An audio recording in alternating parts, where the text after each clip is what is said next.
I am continuing my reading. What I'm doing in this series is to read through the entire standard works of the Church of Jesus Christ of Latter-day Saints.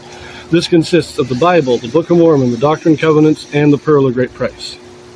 I am reading in a chronological order of events, not according to publication or volume, so I will be skipping around a bit as I move along.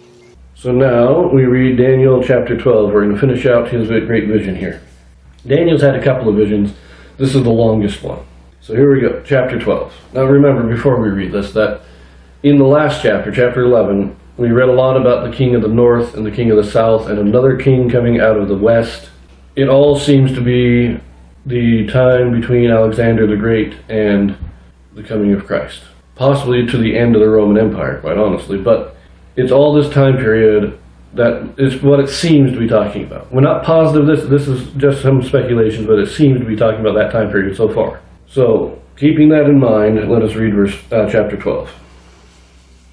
In the last days, Michael shall deliver Israel from their troubles. Daniel tells of the two resurrections. The wise shall know the times and meanings of his visions. And at that time shall Michael stand up, the great prince which standeth for the children of thy people. And there shall be a time of trouble, such as never was since there was a nation even to that same time. And at that time thy people shall be delivered, every one that shall be found written in the book. And many of them that sleep in the dust of the earth shall awake, some to everlasting life, and some to shame and everlasting contempt. And they that be wise shall shine as the brightness of the firmament, and they that turn many to righteousness as the stars forever and ever. But thou, O Daniel, shut up the words and seal the book, even to the time of the end. Many shall run to and fro, and knowledge shall be increased. Then I, Daniel, looked, and behold, there stood other two, the one on this side of the bank of the river, and the other on that side of the bank of the river. And one said to the man clothed in linen, which was upon the waters of the river, How long shall it be to the end of these wonders? And I heard the man clothed in linen, which was upon the waters of the river, when he held up his right hand and his left hand unto heaven, and swear by him that liveth for ever, that it shall be for a time, times and an half. And when he shall have accomplished to scatter the power of the holy people, all these things shall be finished. And I heard, but I understood not.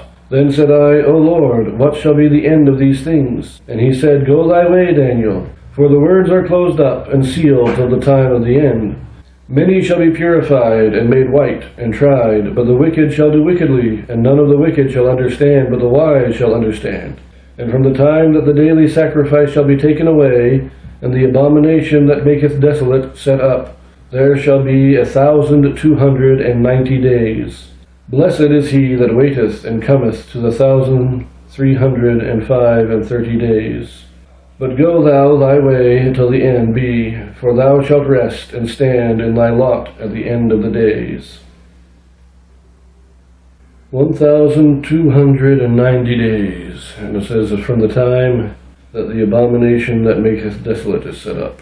Now in the New Testament, we are told that the abomination of desolation that Daniel prophesies happens twice. Once after Christ's death, that's the destruction of the temple in 70 AD. But then it will happen again in the last days. In our time, the abomination of desolation will happen again. And the abomination of desolation, this is the abomination that maketh desolate, that's when the sanctuary strength, that they pollute the sanctuary, they destroy the temple. And that's going to happen again in the last days.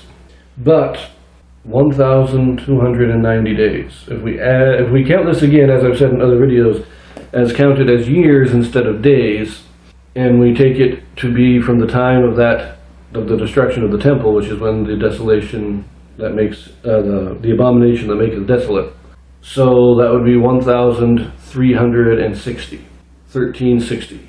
I can't remember quite my history, but I'm pretty sure that's the time of the Reformation, the Protestant Reformation. Martin Luther, John Calvin, all those guys, sometime in there. I think they were actually in the 1200s, so maybe it is the counted from the death of Christ. It's very interesting that it lines up to that. And it says there, Blessed is he that waiteth and cometh to the 1,355 days. 1,335. Pretty close if you add another 70 to the 1,290. So, very interesting that it lines up that way. But again, very confusing. We're not sure what it means, but I will say this. It very likely does mean, in chapter 11, the time period of the divided kingdoms after Alexander the Great until Rome rises. But it also is probably another one of those dual prophecies where the same thing can be seen happening today. Because the desolation of abomination, that's going to happen twice. So, preceding that desolation of abomination, we have all this time of turmoil in the divided Greek kingdoms and the rise of Rome. Before the second abomination of desolation, there will likely be another period that is like this. Again, this is just speculation on my part because, as far as I know, no prophet has ever given us an actual explanation. I'm going to leave that here. We do have one chapter left in Daniel because it is part of his histories. Remember, the first the first 6 chapters of Daniel are historical chapters. The last 6 are visions and revelations and stuff, and so they are not chronologically organized. So we're going to go back to our last historical chapter of Daniel next, and then we will talk about Ezra. So I will see you there.